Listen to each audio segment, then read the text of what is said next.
The shattered porcelain in the sink marked the end of my silence.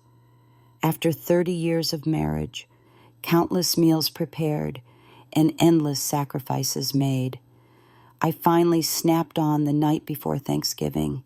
I was 55 years old, standing in my kitchen surrounded by 16 half-prepared dishes, my hands dusted with flour, and my back aching from hours of unappreciated labor. That broken mug wasn't just china hitting the drain. It was the sound of my patience finally running out. My name is Dorothy, and for 3 decades, I lived as the invisible backbone of my family. My husband, Richard, our son, Michael, and Richard's mother, Eleanor, never saw me as an equal member of their household. To them, I was merely the woman who cooked their meals, washed their clothes, and catered to their every whim without complaint. They deemed themselves cultured and educated, while I was just the small-town girl who should be grateful for the life they provided. The final straw came when Eleanor shuffled into the kitchen demanding honey for her tea, refusing to bend down and get it herself. When Richard and Michael rushed in at the sound of her broken mug, they immediately sided with her, scolding me as if I were a disobedient child. "Have you no heart?" Richard sneered, while Michael compared me unfavorably to his Aunt Susan, asking why I couldn't be more like her, put together and cheerful despite working full-time. In that moment, watching my son use my new apron as a mat for his grandmother to walk on, something inside me broke. I realized that no matter how hard I worked or how much I sacrificed, I would never be enough for them. While they enjoyed the Thanksgiving meal I'd been preparing since dawn, I crouched alone in the kitchen corner, invisible to the family I devoted my life to serving. That night, I packed my bags, including one already filled with emergency cash I'd been saving from my quilting work, and took the food I'd spent hours preparing. As I wheeled my suitcases to the door, Richard bellowed that I could leave if I wanted to, never believing I actually would. Michael tried to stop me, concerned only about embarrassment to the family. Eleanor simply scoffed, certain I'd come crawling back. I walked away in the rain, leaving behind the house that had been my prison for 3 decades. My friend Martha welcomed me with open arms, offering her spare room with no questions asked. "I knew this day would come," she said. "I'm just glad you made it." Through her support, I found work at a senior care center and discovered that my years of unappreciated domestic skills were actually valuable in the real world. Martha also helped me set up an online shop for my handcrafted quilts and accessories. The first notification of a sale brought tears to my eyes, proof that I could support myself through my own creativity. For the first time, I bought myself a pair of shoes with my own money, not hand-me-downs or discount finds from Richard. As my new life blossomed, my old one fell apart. Richard couldn't manage the household, Eleanor's health declined, and Michael suddenly found himself responsible for tasks he'd never bothered to learn. Richard's ex-girlfriend Susan moved in briefly, only to take advantage of him financially before disappearing. The house descended into chaos without my constant labor. The divorce proceedings went smoothly, thanks to my determined attorney, Jessica. I asked only for a fair division of assets and the return of joint savings Richard had secretly spent on Susan. Michael eventually came to understand the magnitude of what I had done for the family all those years. "Mom, I get it now," he told me. "What you did all those years, it wasn't easy. You did it really well. Today, I have my own apartment where sunlight streams through windows dressed with curtains I made myself. My wooden table by the window serves as my workstation, and the fridge always holds jars of my homemade jam. I sell my crafts at weekend markets and have built a network of loyal customers who value the warmth in my work. Michael visits occasionally, bringing small gifts and asking for advice, no longer taking me for granted, but treating me with the respect I always deserved. At 55, my life didn't end when I walked away from my marriage. It finally began. I proved to myself and everyone else that it's never too late to choose yourself, to build a life with your own hands, and to find the dignity that should have been yours all along. I still remember that Thanksgiving Eve like it was yesterday, though it's been nearly a year now. At 55 years old, after 3 decades of marriage, I finally reached my breaking point.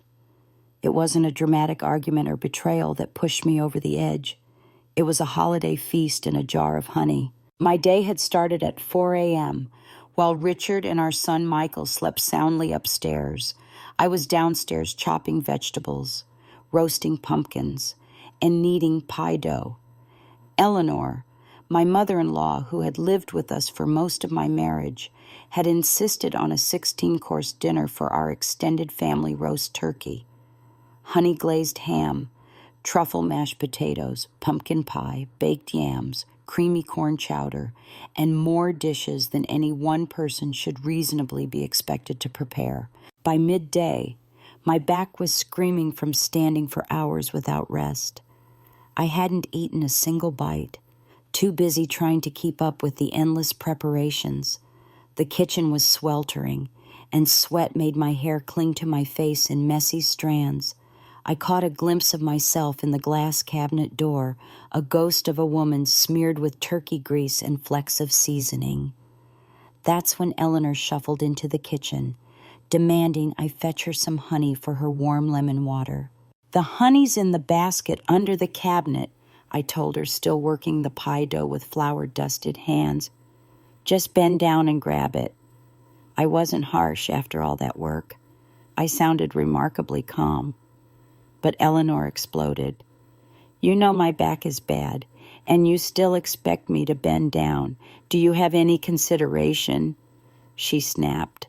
A hot knot twisted in my chest, and before I could stop myself, I muttered, "Maybe skip the honey then. Wouldn't want you to throw your back out." In response, she slammed her mug into the sink with a loud crack. Porcelain shards flew everywhere, and something in me broke right along with that cup. Richard and Michael came rushing in, but not to check if I was okay. Instead, Richard scowled at me like I'd committed a felony. "Margaret, what the hell is wrong with you?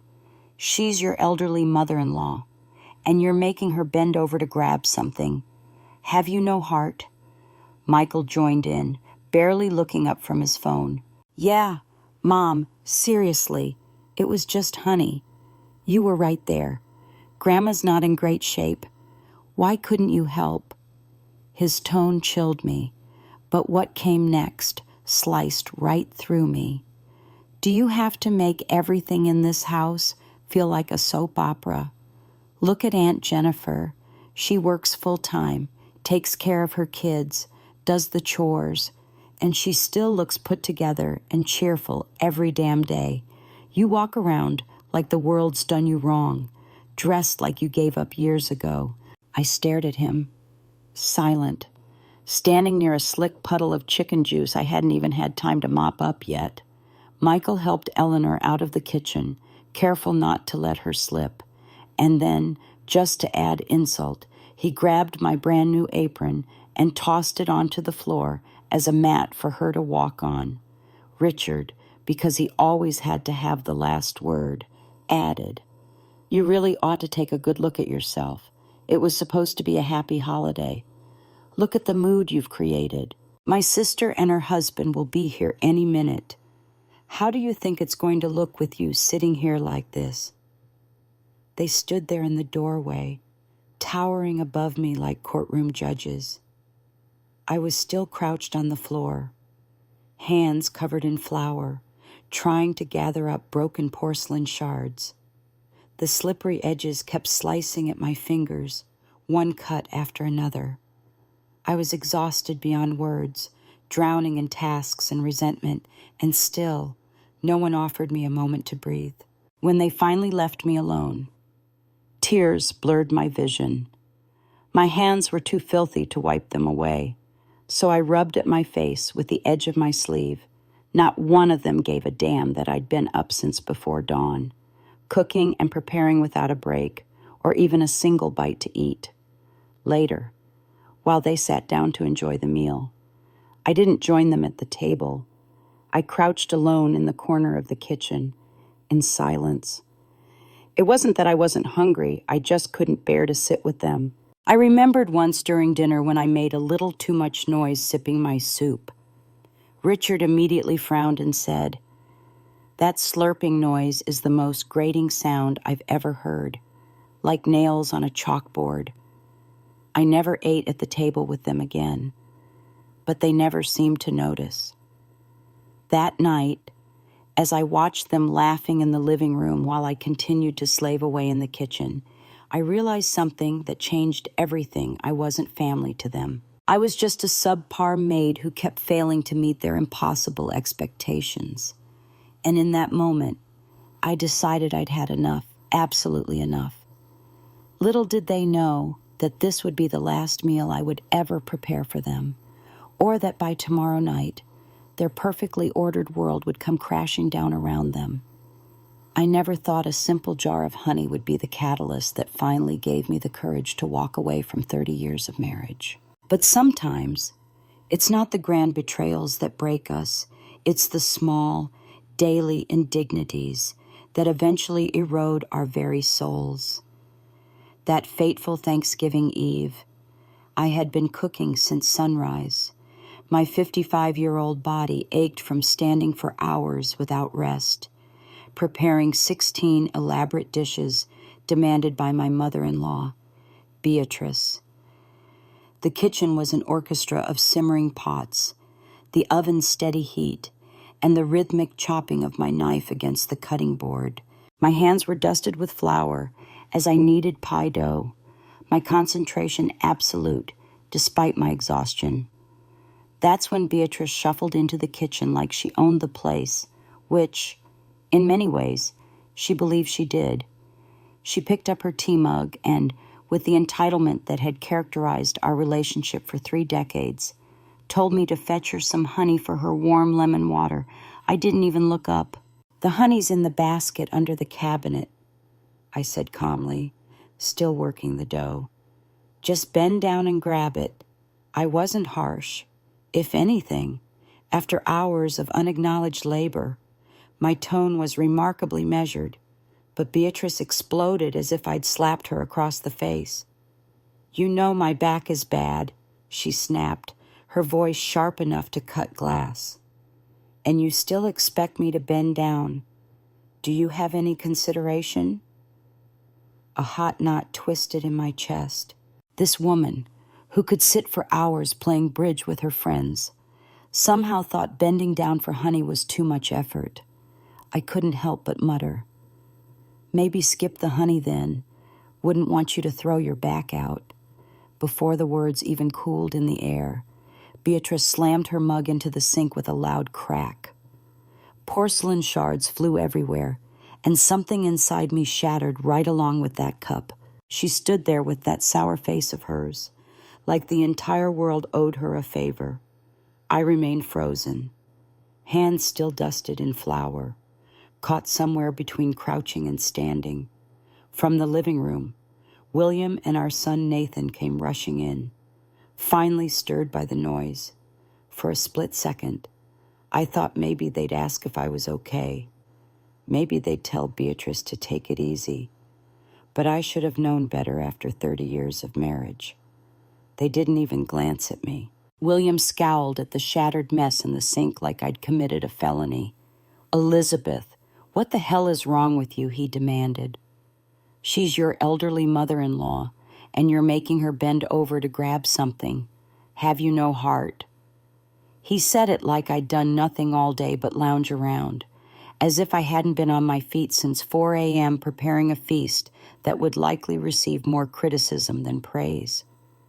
Behind him stood Nathan, our 27-year-old son, still clutching his phone. Some influencer's chirpy voice was playing in the background.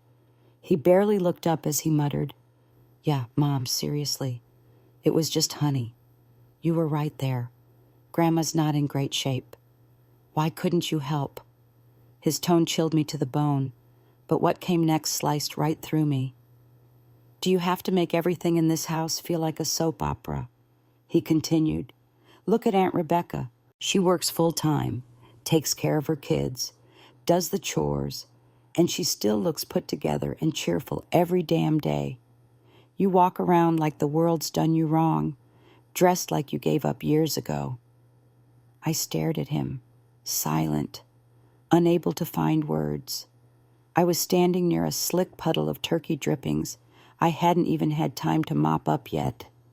Nathan, still talking, helped Beatrice out of the kitchen, careful not to let her slip. And then, just to add insult to injury, he grabbed my brand new apron, the one I'd saved for weeks to buy, and tossed it onto the floor as a mat for her to walk on. Right before he stepped out, he gave me one last glance, cold and dripping with judgment, and William, because he always had to have the last word, added, "You really ought to take a good look at yourself. It was supposed to be a happy holiday. Look at the mood you've created. My sister and her husband will be here any minute. How do you think it's going to look?" They stood there in the doorway, towering above me like judges at a trial where I'd already been found guilty. Meanwhile, I was still crouched on the floor, hands covered in flour, trying to gather up broken porcelain shards. The slippery edges kept slicing at my fingers, one cut after another. I was exhausted beyond words, drowning in tasks and resentment, and still, no one even offered me a moment to breathe. My eyes stung with tears I was too proud to let fall in front of them. My hands were too filthy to wipe them away. So I rubbed at my face with the edge of my sleeve. In that moment, something inside me changed forever. The woman who had spent 30 years trying to please these people, cooking their meals, washing their clothes, tolerating their criticism, finally recognized the truth. I wasn't a wife or a mother to them. I was a servant who would never meet their standards. And I decided right then that I'd had enough. I never expected my own son to become my harshest critic. After 30 years of marriage to James, I had grown accustomed to his cold dismissal and his mother Victoria's constant belittling. But Thomas the boy I had carried in my womb, nursed through fevers, and taught to tie his shoelaces, his betrayal cut deepest of all. That Thanksgiving Eve, as I stood in my kitchen with flour-dusted hands preparing 16 elaborate dishes, I witnessed the culmination of years of subtle indoctrination. My family had formed an impenetrable alliance, and I was decidedly on the outside. The breaking point came when Victoria shuffled into the kitchen, demanding honey for her tea. When I suggested she bend down to get it herself from the basket under the cabinet, she flew into a rage and shattered her mug in the sink. The crash brought James and Thomas running not to check on me, but to defend Victoria. "Sarah, what the hell is wrong with you?" James scowled, his voice sharp with contempt. "She's your elderly mother-in-law, and you're making her bend over to grab something. Have you no heart?" I expected this from James. It was the same dismissive tone he'd used for decades, but then Thomas stepped forward, barely looking up from his phone, and delivered words that pierced my heart. "Yeah, Mom, seriously," he muttered, disappointment dripping from every syllable. "It was just honey. You were right there. Grandma's not in great shape. Why couldn't you help?" The boy I had raised with tenderness had grown into a man who saw me through his father's eyes. Each word he spoke was like a knife twisted in my chest. I wanted to remind him of the countless nights I'd stayed up nursing him through croup, the school lunches I'd carefully packed, the birthday cakes I'd decorated to match whatever obsession he had that year. But the words died in my throat as he continued. "Do you have to make everything in this house feel like a soap opera? Look at Aunt Diane. She works full-time, takes care of her kids, does the chores, and she still looks put together and cheerful every damn day. You walk around like the world's done you wrong, dressed like you gave up years ago. I stood silently, his words washing over me like acid rain. When had my sweet little boy started to speak to me this way? When had he begun to see me as nothing more than a disappointing servant who couldn't even fetch honey properly? The most painful part wasn't just his words. It was watching him help Victoria out of the kitchen, carefully ensuring she wouldn't slip. Then, to my horror, he grabbed my brand new apron, the one small luxury I'd allowed myself after months of saving, and tossed it onto the floor as a mat for her to walk on, before leaving. He gave me one final glance, cold and filled with judgment. James, always needing the last word, added, "You really ought to take a good look at yourself. It was supposed to be a happy holiday. Look at the mood you've created. My sister and her husband will be here any minute. How do you think it's going to look?" They stood in the doorway, unified in their condemnation, while I crouched on the floor gathering broken porcelain shards. Each piece sliced my fingers, adding physical pain to the emotional wounds. Not one of them noticed the blood mixing with the flour on my hands, or that I hadn't eaten a single bite since starting to cook at dawn. This wasn't a new dynamic. It had been building for years. I remembered all too clearly the day Thomas turned 14. I'd made his favorite roast chicken dinner, and as we sat at the table, I accidentally slurped my soup. James immediately frowned and said loudly, "That slurping noise is the most grating sound I've ever heard, like nails on a chalkboard." Thomas had looked at me then, not with defense of his mother, but with embarrassment, as if I were the problem.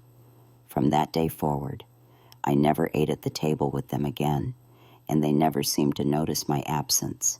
As Thomas grew older, he absorbed his father's attitudes like a sponge. When James criticized my cooking, Thomas would nod in agreement.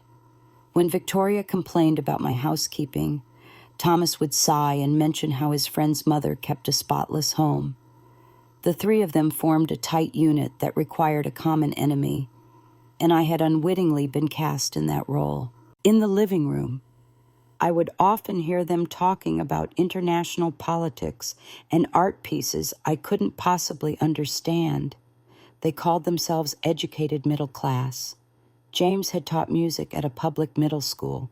Thomas, despite never having consistent work, fancied himself a freelance writer. And Victoria constantly reminded everyone she'd retired from some local performance troupe, like she was the town's cultural treasure. Me, I was just the girl from a small town who had fallen in love, chosen marriage, and spent 30 years stuck between the stove and the laundry room. My sewing work, making custom quilts and placemats that brought in a few $100s each month, was dismissed as just a silly hobby. That night, as I watched them huddle together on the couch, comforting Victoria as if she were the victim, I realized a painful truth. Blood doesn't always mean loyalty. Sometimes, family is where you find the deepest betrayal, and sometimes, the kindest thing you can do for yourself is to walk away from those who cannot see your worth, even when they share your name and your blood. The time had come to choose myself, even if it meant leaving behind the son who had forgotten what it meant to be mine. The moment I decided to leave is etched in my memory like a photograph, sharp, clear, and unchangeable. After 30 years of marriage to Robert, decades of cooking his meals, cleaning his house, and enduring his mother Irene's constant criticism, I finally reached my breaking point that Thanksgiving Eve. I'd spent the entire day preparing 16 elaborate dishes for a family who never once thought to thank me. My back was stiff from hours of standing, my hands raw from hot water and knife work, and my spirit utterly depleted. When Irene demanded I fetch her honey and then shattered her mug in anger when I asked her to get it herself, Something inside me broke along with that cup. Robert and our son David sided with her, of course. They always did. Standing in my kitchen, surrounded by the half-prepared feast, watching my son place my new apron on the floor for his grandmother to walk on, a clarity washed over me like cold water. This wasn't a family, it was a hierarchy, and I had always been at the bottom. I didn't join them for dinner that night. I crouched alone in the corner of the kitchen, hungry but unable to bear their company. As they ate the food I'd labored over since dawn, I made a decision that would change everything. I would leave, and I would do it tonight. From under our wardrobe, I dragged out 2 battered suitcases I'd had for over a decade. One was already packed clothes, winter boots, hand cream, and my old flip phone. At the very bottom was my emergency fund, a little over $1,400 saved bit by bit from quilting orders I'd completed over the years.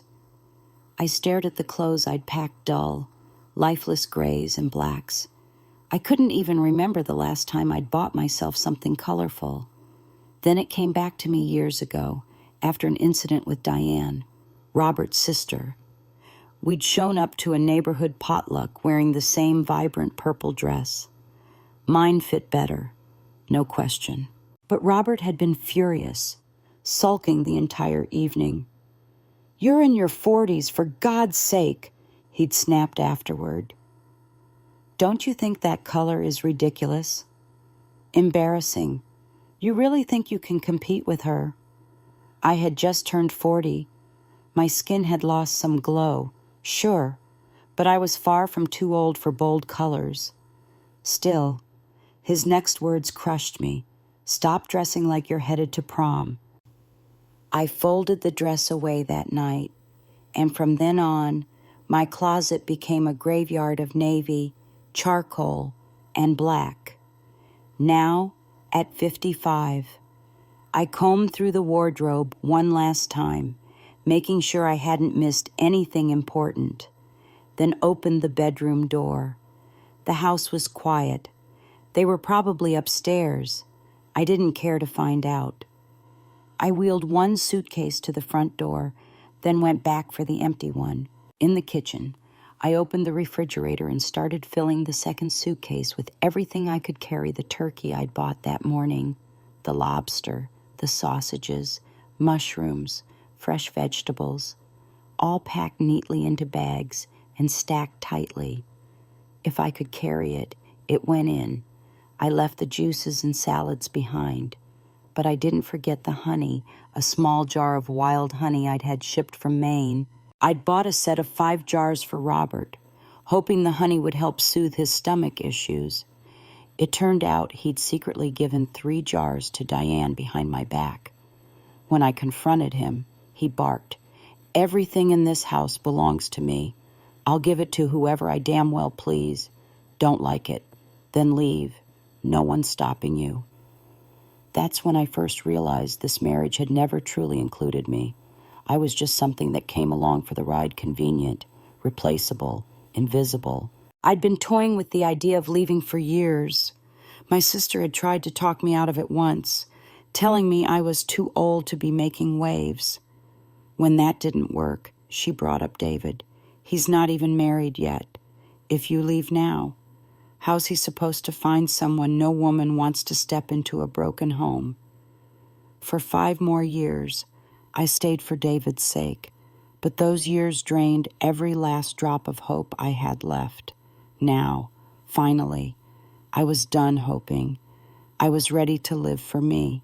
As I stood by the front door with my packed suitcases, David and Irene burst in, laughing about something. They flopped onto the couch like nothing in the world existed beyond the 3 of them. Neither glanced in my direction, let alone noticed the 2 fully packed suitcases by my side. They pulled out their phones and dove into their social media feeds as if I were just another piece of furniture. Robert walked in last, carrying a large foam cooler. He set it down on the dining table and finally looked at me. His eyes paused for just a second, long enough to register my presence, before slipping back into that familiar expression of superiority. He frowned and barked. "These are Alaskan crabs, just delivered. I want them all steamed. Get moving and don't drag your feet like you always do. They'll be here for dinner soon." I looked at Robert, and for once, my voice didn't carry its usual tone of submission. It was cold and flat as I replied, "That dinner, you won't be having it tonight." Robert blinked, thrown off. Then instinctively, he raised his voice. "What the hell is that supposed to mean?" "Stop standing there and get cooking." I met his eyes and said slowly and clearly, "This is not my job. I'm not doing it." He stared at me like the words made no sense. "What did you just say?" "Your cook has officially quit," I said. "So if you're hungry, go find something to eat yourself." Hell with that, I swept a stack of plates off the table. The crash silenced the entire room. The foam box hit the floor with a dull thud, seafood spilling in every direction. Crabs skittered under the rug, and the sharp tang of fish filled the air. David and Irene gasped in unison. The look in their eyes was pure disbelief, like they were seeing a stranger wear my face. Robert, gritting his teeth, roared, "Nancy Dawson, have you lost your damn mind if you don't want to live in this house anymore? Then get the hell out right now." I stared at the twisted rage on his face, my own voice calm, almost icy. "You're right. I don't want to live here. Not for one more second. As soon as the government offices open after the holiday, we're filing for divorce." I didn't wait for anyone to respond. I grabbed the handles of my suitcases and headed for the door, walking out of the house I'd lived in for 30 long years and into the first day of my new life. The rain poured mercilessly as I trudged down the street, my 2 suitcases growing heavier with each step. One contained my meager possessions, clothes, winter boots, and $100 to $400 in cash saved from my quilting work. The other held the Thanksgiving feast I'd spent hours preparing, my final act of defiance against a family who never appreciated me. At 55, I had just walked away from 30 years of marriage to George, leaving behind the only life I'd known since I was barely out of my 20s. After a tense encounter with George's ex-girlfriend, Vanessa, at the edge of town, I climbed into a taxi and gave the driver an address. My heartbeat steadied as we drove away from the neighborhood I'd called home for 3 decades. The city lights blurred through rain-streaked windows, each mile putting welcome distance between me and my past. "Just moved," the driver asked kindly, catching my eye in the rearview mirror. I nodded but offered nothing more. The address I'd given belonged to Martha, my neighbor from years ago. We hadn't kept in close touch, but she had once made me a promise I never thought I'd need to claim. Martha had been different from the other women in our social circle. While they gossiped about my outdated clothes and praised George's mother, Caroline, for her refined sensibilities, Martha would invite me for coffee and tell me frankly that I deserved better than a life confined to my kitchen. She worked at a senior care center and had invited me more than once to come work with her. "You have too much kindness to waste it on people who don't appreciate it," she'd say while we chatted over our shared fence. After her husband died and her children moved away for college, she relocated to a modest 2-bedroom apartment on the edge of the city. Before she left, she squeezed my hand and said, "That spare room is yours if you ever need it, no questions asked." When Martha opened her door that rainy Thanksgiving Eve, she wore an apron dusted with flour. She stared at me soaking wet, suitcase in hand, water dripping from my coat for exactly 3 seconds before pulling me inside without a word. She handed me a towel, looked me in the eyes, and said with a gentle laugh, I knew this day would come. I'm just glad you made it. My throat tightened as tears threatened to spill. For the first time in years, someone was genuinely happy to see me. That night, over a simple dinner, I told Martha everything: the years of dismissal, the constant criticism, how George, his mother, and eventually even my son Eric had treated me like an incompetent servant rather than family. She didn't interrupt or look away uncomfortably. She just listened, truly listened, like what I had to say mattered. When I finished, she reached across the table and gave my hand a gentle squeeze. "You should have left a long time ago," she said. "But I'm glad you finally did. It's not too late." The next morning, Martha brought me to the care center where she worked. "We've got an opening for an assistant caregiver," she explained. "You don't need a license, just some training. It's mostly companionship and light cleaning." I gave her a dubious look. "You're not worried I can't even work a smartphone?" George had always handled our technology, dismissing my attempts to learn as hopeless. Martha waved away my concern. "You're kind. You're a great cook. You pay attention to people, and you actually listen when someone talks. That means more than knowing how to swipe through an app." On my very first day, an elderly woman grabbed my hand and wouldn't let go. She said I reminded her of her little sister who'd passed away decades ago. In that moment, I realized something profound.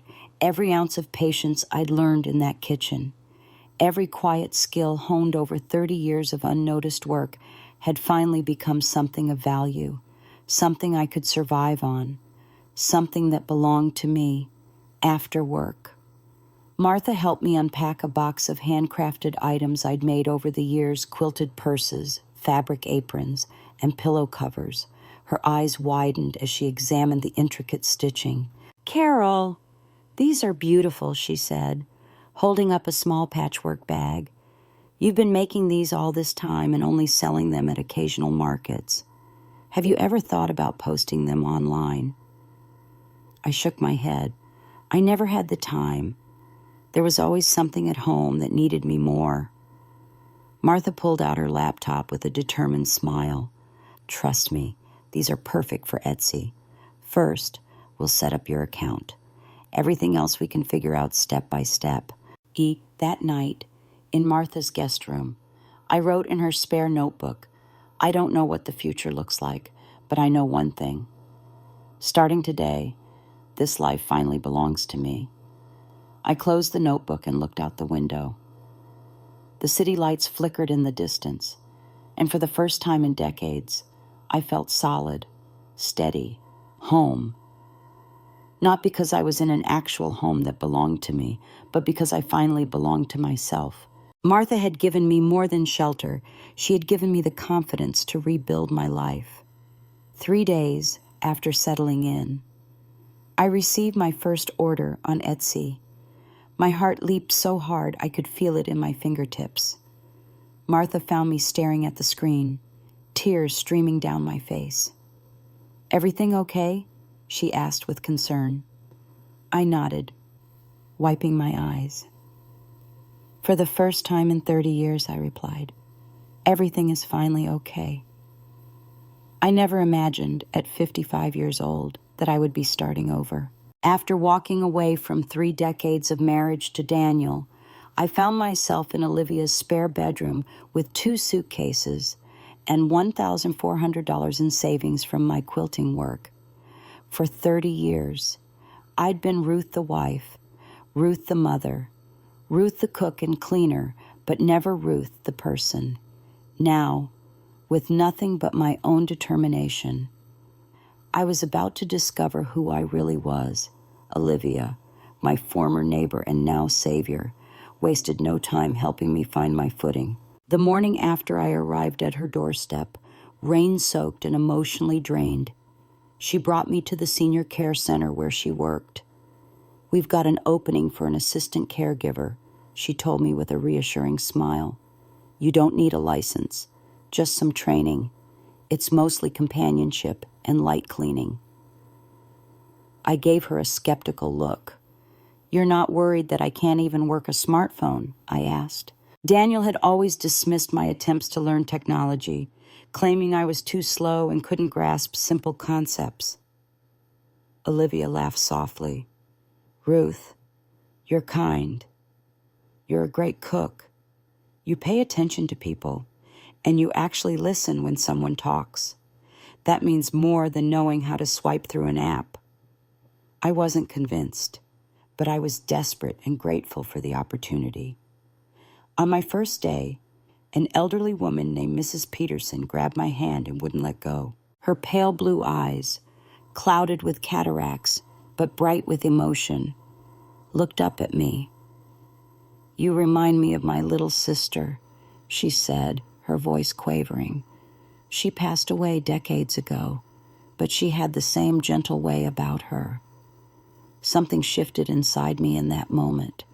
This woman, a complete stranger, saw value in me that my own family had never acknowledged.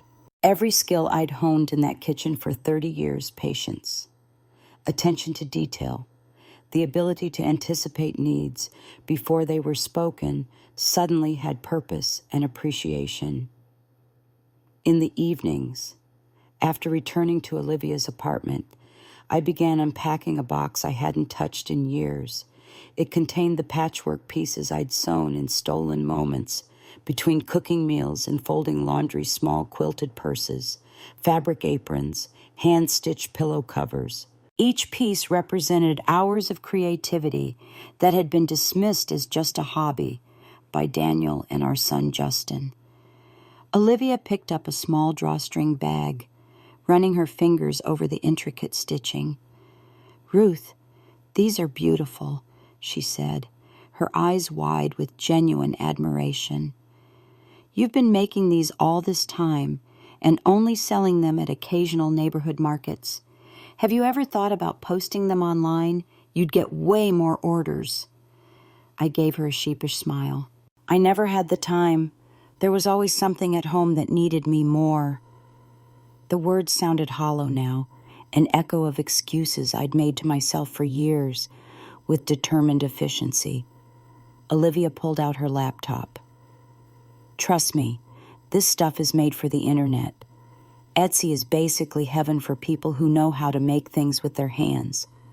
I frowned, anxiety creeping up my spine. Olivia, I barely know how to check my bank account, let alone run an online shop.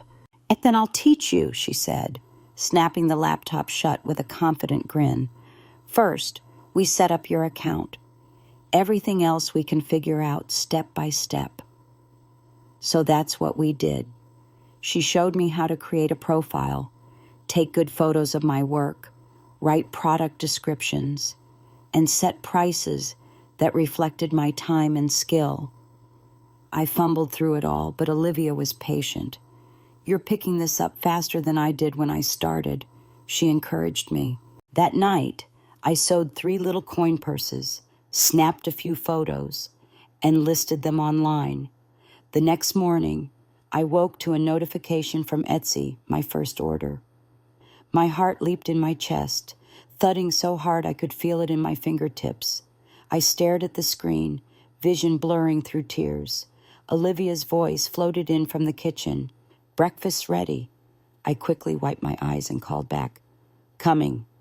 That meal tasted better than anything I'd eaten in years. At the senior care center, I began to thrive. I wasn't just assisting with meals or cleaning rooms. I started helping organize weekly activities. Tuesday afternoon's quilting class became the most popular event on the calendar. Some of the ladies even fought over who got to sit closest to me, insisting I teach them that little French-style edge you do on your fabric flowers. I laughed with them, but inside my heart ached in a surprising way. I'd spent decades sewing pillowcases and quilts for Daniel and his mother, one stitch at a time, always meticulous. I'd never once heard a thank you, but now, these same hands, this same quiet skill, was not only being seen, but celebrated turned into something that supported me, something that gave me a future. After a month of steady Etsy sales and positive feedback from customers, I followed Olivia's suggestion and applied for a small apartment in the center of town. It wasn't big, just one bedroom and a living room, but the sunlight poured through the windows in the morning, warm and golden. By the window sat a wooden table I'd salvaged and sanded down myself, now repainted in soft cream tones. It became my workstation where I cut fabric, stitched orders, and sometimes just sat with a cup of tea, watching the world go by. The curtains were handmade patchwork from scraps of old clothes I once thought I'd never wear again. The fridge always held a jar or two of my homemade jam, and the couch was dressed in throw pillows I'd sewn in warm amber hues. In the corner sat a small ledger book where I tracked sales, orders, and expenses. It wasn't grand, but it was my kingdom built with my own hands, sustained by my own talent, and ruled by no one but me. When I looked in the mirror now, I no longer saw the faded, exhausted woman who had stood in Daniel's kitchen for 30 years. I saw Ruth artisan, caregiver, businesswoman, survivor. For the first time in my life, I wasn't just living, I was thriving. After 30 years of marriage to Frank, I finally found myself sitting across from Madeline, a sharp-eyed attorney in her early 30s who specialized in divorce cases. At 55, I never imagined I'd be starting over. But the night I walked out of my kitchen, leaving behind 16 half-prepared Thanksgiving dishes and a family who never once appreciated me, had changed everything. "Let me get this straight," Madeline said, her voice clear and confident as she reviewed her notes. 30 years of unpaid labor, full-time elder care for your mother-in-law, raising your son single-handedly, while maintaining a small quilting business on the side that your husband dismissed as just a hobby. I nodded, my hands clasped tightly in my lap. My friend Donna, who had taken me in after I left Frank, had recommended Madeline. "She won't let them intimidate you," Donna had promised. Looking at the attorney's focused expression, I believed it. "Mrs. Taylor," Madeline said, leaning forward slightly, "what you've described absolutely qualifies as grounds for spousal support and an equitable division of assets. We can file for property division and negotiate for a share of continued living expenses." I shifted uncomfortably in my seat. "It's not about the money," I said quietly. "I just need closure, a way to make it real, for myself." Madeline smiled gently. "That's what we're here for, not revenge, fairness. You contributed to that household for 3 decades. Your work had value, even if they never acknowledged it." 3 days after the divorce petition was filed, Frank called. His voice was low, tightly wound with anger and disbelief. "Patricia, you really want to go down this road," he demanded. "You want to blow the whole thing up, after everything I've done for you." I stood by the window in Donna's apartment, watching the morning sun creep up behind the buildings, golden and slow. My voice remained calm, steadier than it had been in years. "You didn't do anything for me, Frank. That's the point. You just stopped seeing me a long time ago." He didn't know what to say to that. I could hear him breathing hard through the phone. Then the line went dead. Our son Jason showed up a week later at the senior care center where I'd started working. He stood outside wearing a rumpled hoodie and that nervous half smile he always put on when he didn't know what to say. "Hey, I'm not here to fight ye," he said. "I just wanted to see you." I brought him inside, sat him down in the break room, and poured him a glass of warm water. He looked around, eyes landing on the colorful quilted wall hangings I'd made for the center's recreation area. "You made all this?" he asked, surprise evident in his voice. I nodded. "I thought you only knew how to cook," he said, his brow furrowed. I smiled faintly. "That's what your father always said." That didn't make it true. And he didn't argue, just sat there holding the cup, turning it in his hands. "The house is a mess," he said quietly. "It all kind of fell apart when you left." I stayed silent, watching his face, the hesitation, the fatigue, the small crack in his certainty. "Do you really have to go through with the divorce?" he finally asked. I studied his expression. "Your father doesn't know how to run a washing machine," I said simply. "Tell me, do you think someone like that is worth the rest of my life?" That hit him like a slap. He dropped his gaze and didn't speak again. I knew in that moment that something in him had shifted, not because of anything I'd said, but because he'd finally started to live without the woman he'd always taken for granted. I never imagined the divorce process would move so smoothly. Madeline was efficient and precise, while Frank, true to form, dragged his feet. It wasn't that he wasn't worried but deep down, he still didn't believe I could actually go through with it. Not all the way. In his eyes, I was still that apron-clad woman with a grocery basket in one hand and a soup ladle in the other. Without him, I'd be nothing. But he was wrong. When we finally appeared in court, Madeline handled everything with clean precision. I made no unreasonable demands. All I asked for was a fair division of assets and the return of a certain joint savings amount that had mysteriously disappeared from our accounts. Frank insisted the money had been spent long ago on shared household expenses. But when Madeline laid out the bank statements and credit card records, something in his face cracked, line by line. The truth was laid bare: monthly charges at an upscale beauty spa under Rebecca's name, his old college girlfriend, designer handbags purchased with his secondary credit card, and an annual membership fee for a boutique winery where Rebecca's friends ran tastings. He'd actually believed these were legitimate expenses. Rebecca had convinced him she was upgrading their home environment and treating herself occasionally after all her emotional labor, and he'd bought it, every word. The judge's ruling was fair and thorough.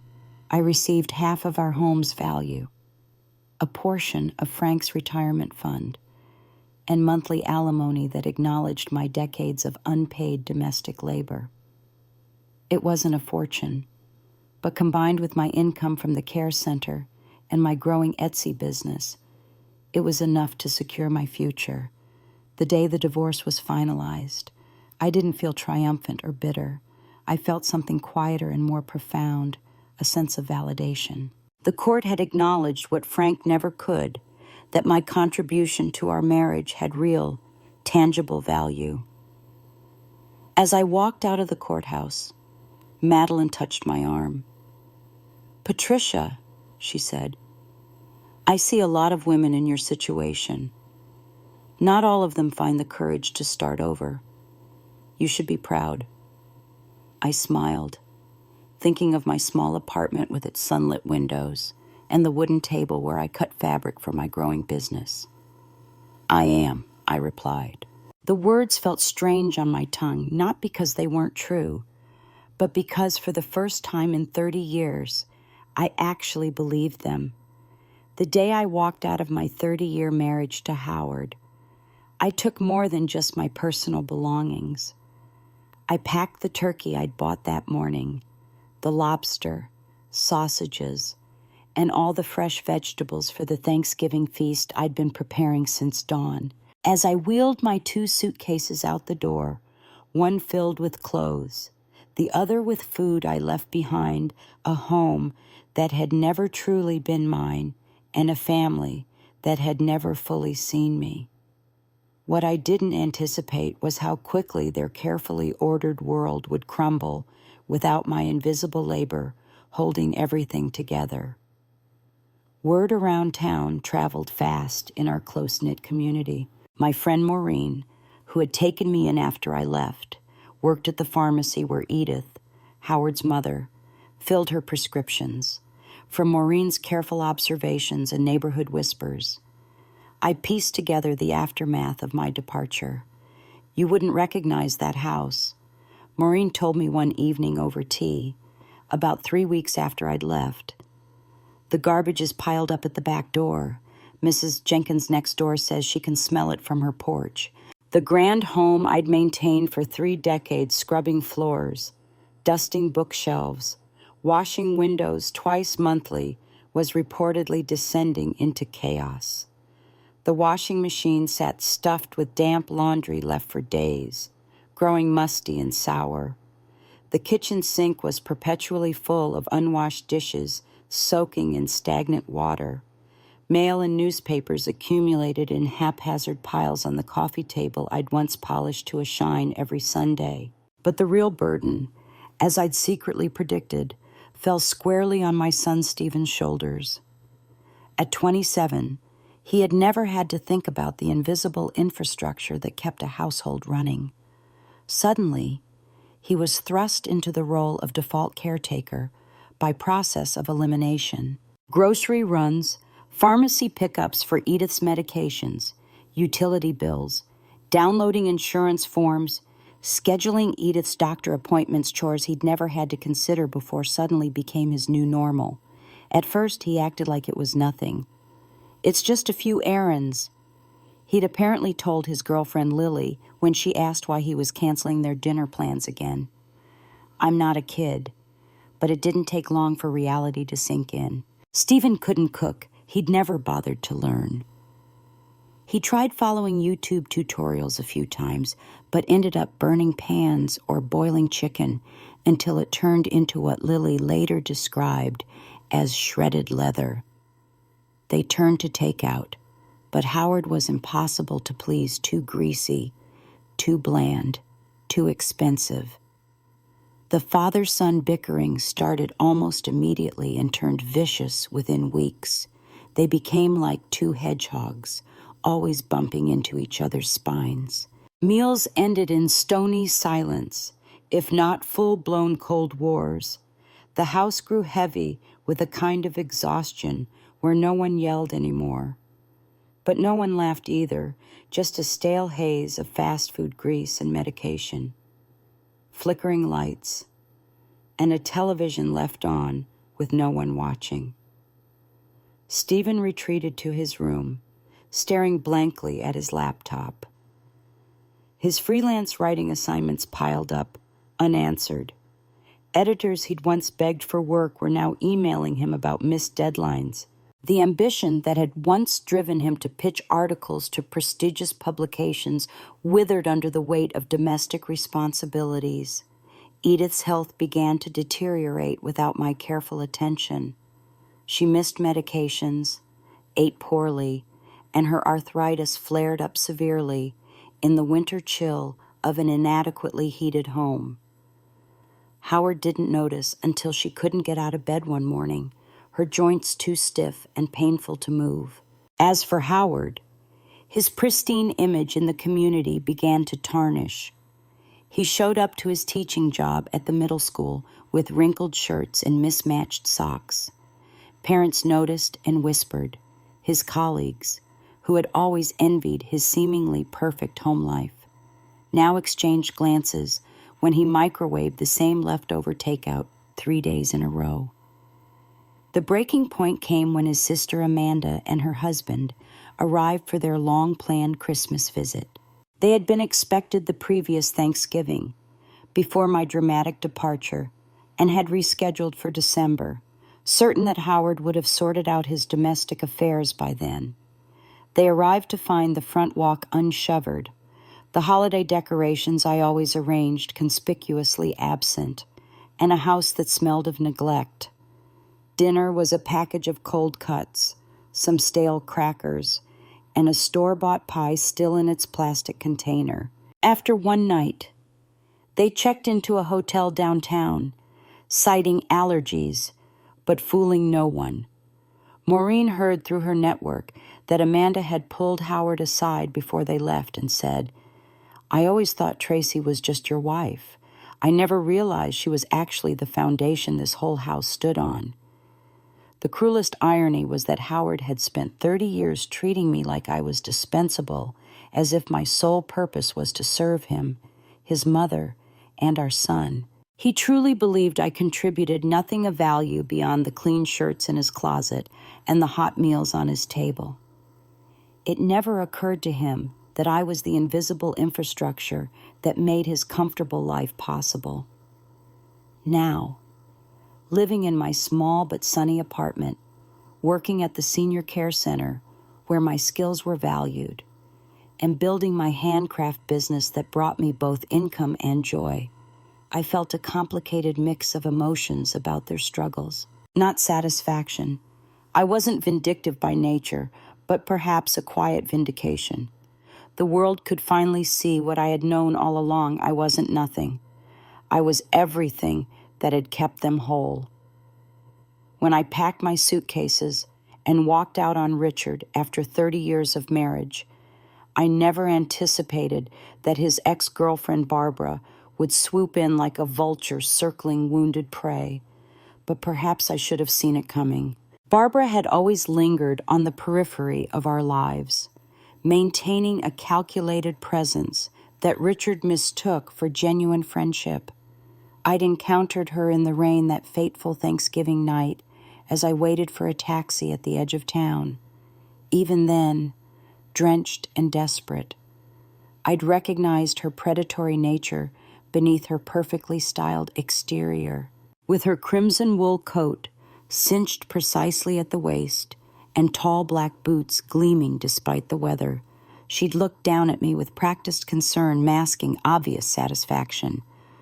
Well, it really is you, Dorothy," she'd said, her voice sugary sweet yet laced with venom. "Towing all those suitcases on Thanksgiving. What's the occasion? Moving out." When I didn't respond, she'd continued, "Don't tell me it's about those jars of honey Richard dropped off the other day." "Oh, Dorothy, really? You're just too sensitive. I mean, you're not like me. You don't have a job. You've got no income, no clue how the real world works. You walk out on Richard. What exactly are you planning to live on air?" I'd left her standing in the rain, her leather handbag swinging smugly from her wrist, confident that Richard would never survive without someone to cook his meals and iron his shirts. Little did I know she was already plotting to become that someone. Through the small-town grapevine, I learned the details of Barbara's swift infiltration into my former home. Within days of my departure, she had shown up on Richard's doorstep bearing 2 boxes of expensive pastries just for him to try. She'd taken in the disaster scene with wide, delighted eyes, the uncooked food scattered across the counters, Richard's mother Eleanor complaining from the living room, and my son Thomas unable to figure out even the most basic household tasks. Richard was slumped on the couch, face stormy and silent. When Barbara sat beside him, her voice suddenly soft. "Don't take it too hard," she'd cooed. "Life goes on with or without people. If you really need a hand, I'm in town for a while. I can help you get through this stretch." By help, of course, she meant she moved in. Not as a housekeeper. Barbara would never lower herself to actual domestic labor. No, she appointed herself as the household's new social director, focusing on appearances rather than substance. My friend Susan, who still lived in the neighborhood, kept me reluctantly informed. "You want to guess what Barbara's been up to since moving in?" she asked one evening. "She's not cleaning, that's for sure. First thing she did was take Eleanor to her friend's spa for a facial. Then she replaced all the honey you left in the fridge, swapped it out like it never existed."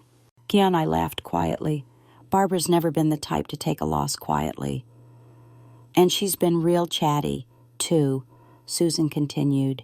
"She's been going around saying you're ungrateful, too emotional, and too old to be throwing tantrums, all disguised in that sweet voice of hers. What Barbara didn't realize was that looking good and actually managing a household were entirely different skills. While she paraded Eleanor around town like a prized accessory, the house continued to deteriorate. The laundry piled up in corners, dust gathered on shelves, and Richard began to notice that his credit card statements were growing increasingly alarming. Barbara had a talent for making everything sound like an investment in their home environment. A shopping spree for designer clothes. We need to maintain appearances in the community. Richard. A membership at an exclusive spa. Eleanor's health and comfort should be our priority. And expensive dinners at upscale restaurants. You work so hard, you deserve some pampering.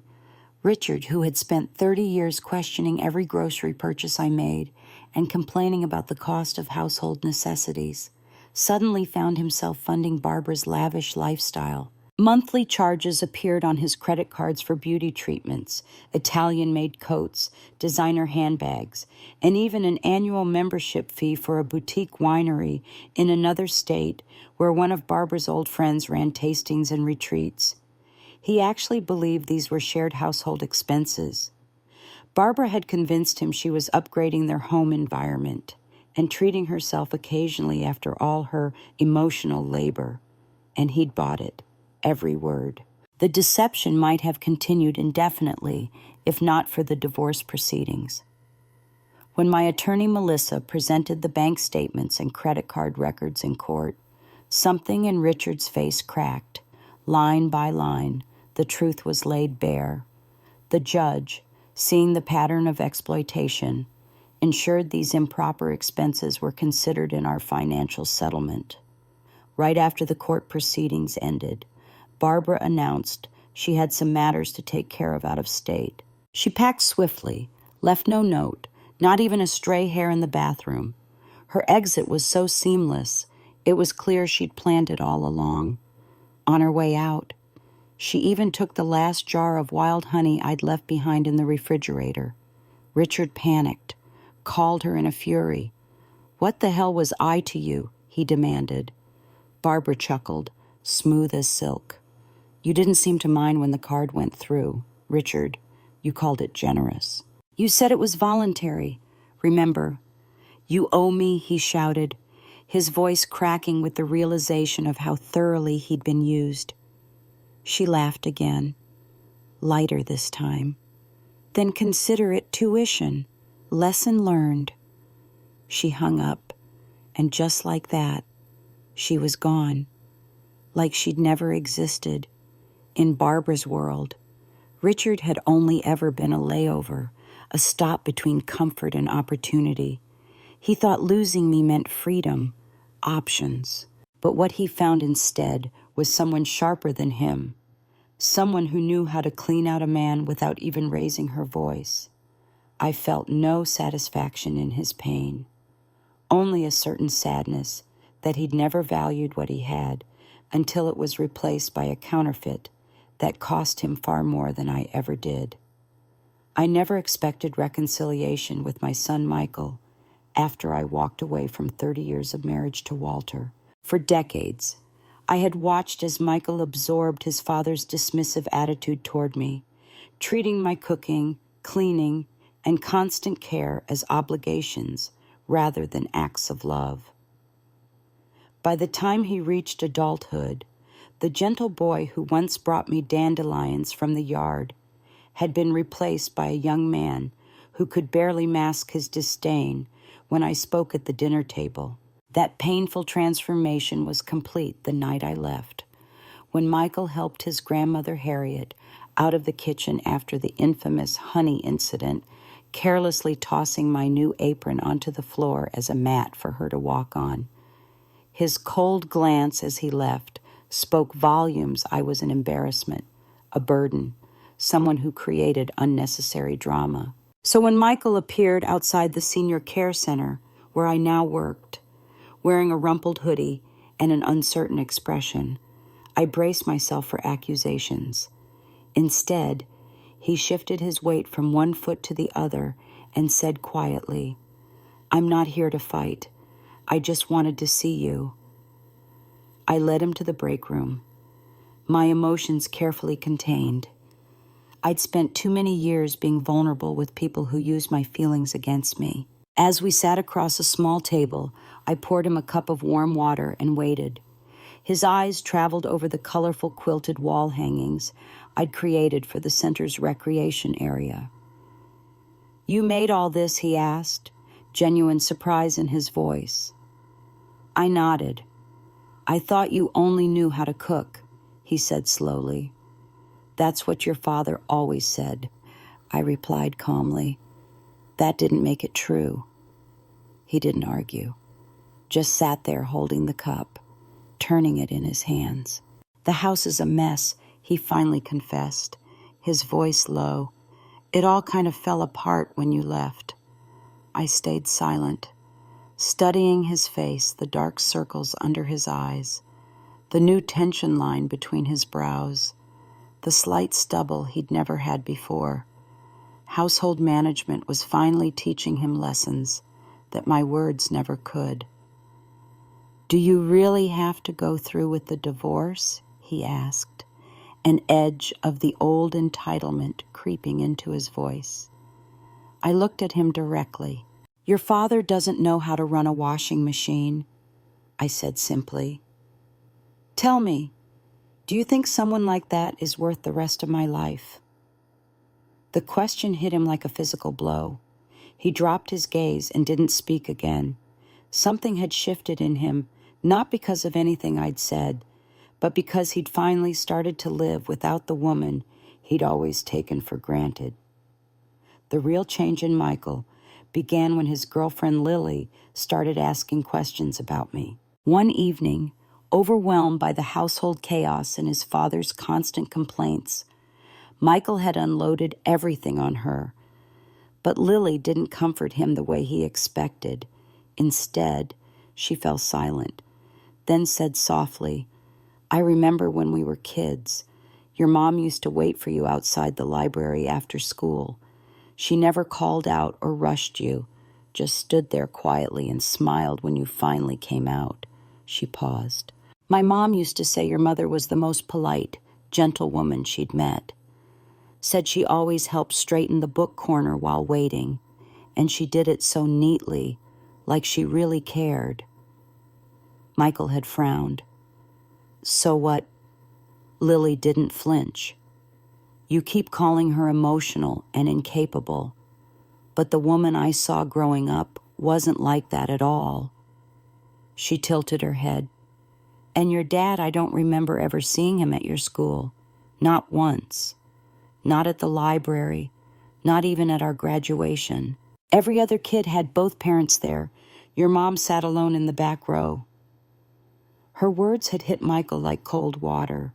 He'd never thought about it that way, never paused to ask if maybe, just maybe. I had once been composed, dignified, even admired, before decades of dismissal, burden, and neglect had worn me down. Lily had looked at him steadily and said, "I'm not blaming you. I just don't want to see you end up like your father. So convinced you're right that you ruin your life by never questioning yourself." 2 weeks after that first awkward visit, Michael called me.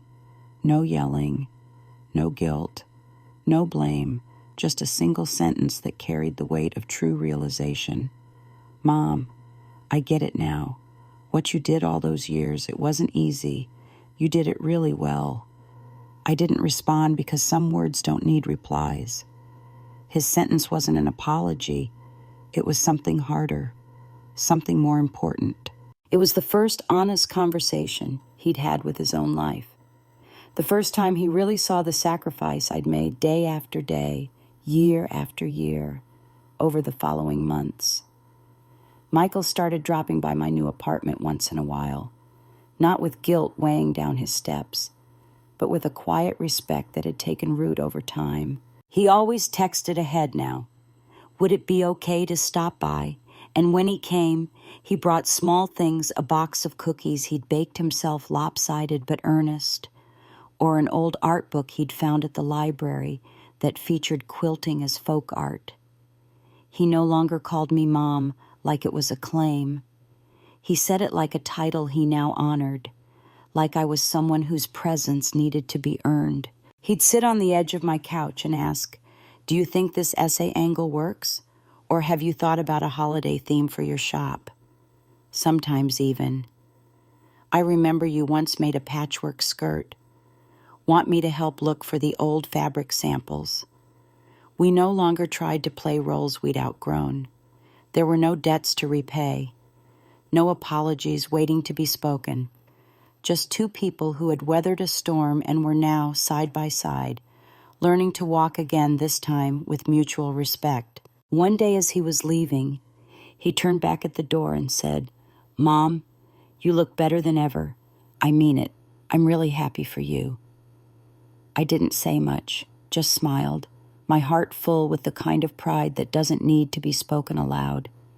It was enough to see him growing into a man who could recognize a woman's worth without needing her to diminish herself for his comfort, a man who was thankfully becoming less like his father every day. Freedom came to me at 55 years old, not in grand gestures, but in small, deliberate steps toward independence. After walking away from 3 decades of marriage to Edward, I discovered a strength within myself I never knew existed. In my small but sunny apartment, I created a home that reflected who I truly was. The wooden table by the window became my workstation where I cut fabric, stitched orders, and sometimes just sat with a cup of tea, watching the world go by. The curtains were handmade patchwork from fabric scraps that told the story of my journey. My refrigerator always held jars of homemade jam, and my couch displayed throw pillows I'd sewn in warm, vibrant colors I'd once been told were too young for me. My days gained purpose through my work at the Senior Care Center, where my patience and attention to detail were valued rather than expected. My quilting skills, once dismissed as a silly hobby, became the foundation of a thriving online business. Every stitch represented my newfound freedom, every sale a validation that I had something valuable to offer the world. Most precious of all was the peace I found in solitude. No more walking on eggshells, no more harsh judgments, no more feeling invisible in my own home. For the first time in decades, I answered to no one but myself. At 55, I wasn't ending my life, I was finally beginning it. Dear friends, Catherine's story reminds us of perhaps life's most profound truth. It is never too late to reclaim your worth. So many of us stay in situations that diminish us because we fear the unknown or believe we're somehow undeserving of more. We tell ourselves, "I'm too old to start over. This is just how life is." Or, "I should be grateful for what I have." But your soul knows when you're settling. It whispers to you in quiet moments, reminding you of dreams deferred and the person you were meant to be. The greatest act of courage isn't facing external dangers. It's honoring that whisper when everyone around you says to ignore it. Whether you're 25, 55, or 85, you deserve to be valued. You deserve to wake up in spaces that nurture rather than diminish you. You deserve relationships that recognize your worth rather than exploit your generosity. And most importantly, you deserve to know yourself not as someone's spouse, parent, or child, but as a complete human being with gifts that this world desperately needs. If Catherine's journey resonated with you, I'd love to hear your thoughts in the comments below. Have you ever had to make a difficult choice to honor your own worth? Or perhaps you're standing at that crossroads right now, gathering the courage to take that first step.